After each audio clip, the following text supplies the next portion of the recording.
আমি এখানে শহীদ মাসুম মিয়ার ফ্যামিলি মেম্বারদের দেখতে আসলাম, ওনার কবর জিয়ারত করলাম।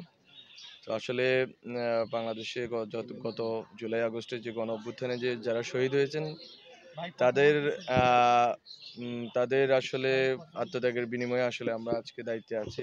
আমি আজকে একটি গভর্নমেন্টের মিনিস্ট্রিয়াল রোলে আছি। আর বাংলাদেশ দ্বিতীয়বার মতো মুক্ত হয়েছে, স্বাধীন হয়েছে। তো আসলে আমি মনে করি যে আসলে আমাদের যেই ঋণ আছে শহীদদের প্রতি, এটা আসলে আমরা শোধ করতে পারবো না, কিন্তু আমরা তাদের সাথে সম্পর্কটা রক্ষা করতে পারি, তাদের পরিবারের সাথে সম্পর্কটা রক্ষা করতে পারি।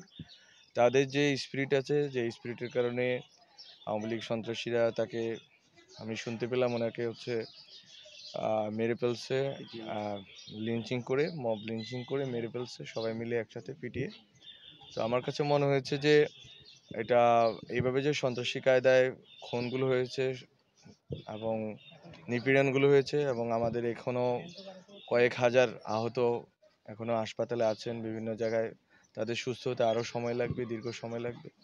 তো আসলে এই যে এই আত্মত্যাগটা আসলে বাংলাদেশের রাজনৈতিক যে ভবিষ্যৎ, এই ভবিষ্যৎ নির্মাণের ক্ষেত্রে আমাদেরকে মনে রাখা উচিত যে এই আত্মত্যাগটা ছিল মূলত বাংলাদেশে নতুন একটা রাজনৈতিক বন্দোবস্তের জন্য, যাতে এই নিপীড়ন, এই অত্যাচারগুলো না থাকে, এবং রাজনৈতিক যে সংস্কৃতি আছে সেই সংস্কৃতিতে যাতে এই মারপিট, সন্ত্রাস, চাঁদাবাজি এগুলো না থাকে।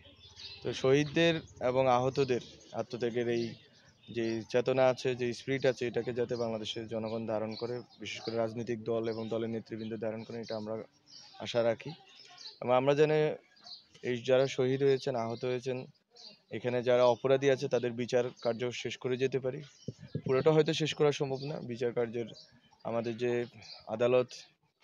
আদালতের যে বিচার প্রক্রিয়া আছে, এই বিচার প্রক্রিয়াটা অনেক দীর্ঘসূত্রিতার। যা আমরা চেষ্টা করব ট্রাইব্যুনাল এবং আরও বিভিন্ন মাধ্যমে যেখানে যেখানে মামলা হয়েছে আমরা চেষ্টা করব মামলাগুলোকে চালিয়ে যাওয়ার, এবং শহীদ পরিবারগুলো যাতে বিচার পায় এটা নিশ্চিত করার চেষ্টা করব। এবং শহীদদের আকাঙ্ক্ষার যে বাংলাদেশ, এটা নির্মাণের জন্য আমাদের বর্তমান অন্তর্বর্তীকালীন সরকার যে চেষ্টাগুলো চালিয়ে যাচ্ছে, আমরা মনে করি বাংলাদেশের জনগণ এটার সাথে আছে, এই স্পিরিটের সাথে আছে এবং আমাদের সাথে আছেন। এবং রাজনৈতিক দলগুলো যদি সর্বোচ্চ সহযোগিতা করে এবং সদিচ্ছা প্রকাশ করে সবাই মিলে, তাহলে আমরা মনে করি যে আমরা একটা নতুন বাংলাদেশ গড়তে পারবো। অন্তত পুরোটো কাজ না হলেও আমরা অন্তত ভিত্তিপ্রস্তরটা স্থাপন করে যেতে পারবো, এবং শহীদদের আত্মত্যাগের বিনিময়ে যে নতুন বাংলাদেশের স্বপ্ন, তারাও হয়তো দেখেছেন, মৃত্যুর পূর্বে হয়তো ভেবেছেন যে বাংলাদেশে ওনাদের আত্মত্যাগের বিনিময়ে হাসিনার বিদায় হবে এবং নতুন বাংলাদেশ হোক। আমরা মনে করি সেই স্বপ্নটা বাস্তবায়ন করে যাওয়াটাই আমাদের একমাত্র লক্ষ্য হওয়া উচিত। তো আমি আজকে ওনার কবর জিয়ারত করলাম, এবং আমি আশা রাখি যে বাংলাদেশে যেখানে যেখানে শহীদ ফ্যামিলি আছে তারা সুরক্ষিত থাকবেন, এবং তারা মানুষের সম্মান শ্রদ্ধার মধ্যে থাকবেন, এবং যারা আহতরা আছেন তারা দ্রুত সেরে উঠবেন, এবং বাংলাদেশ বিনির্মাণের ক্ষেত্রে তারা তাদের বুদ্ধি, প্রজ্ঞা, শক্তি দিয়ে ভূমিকা রাখবেন।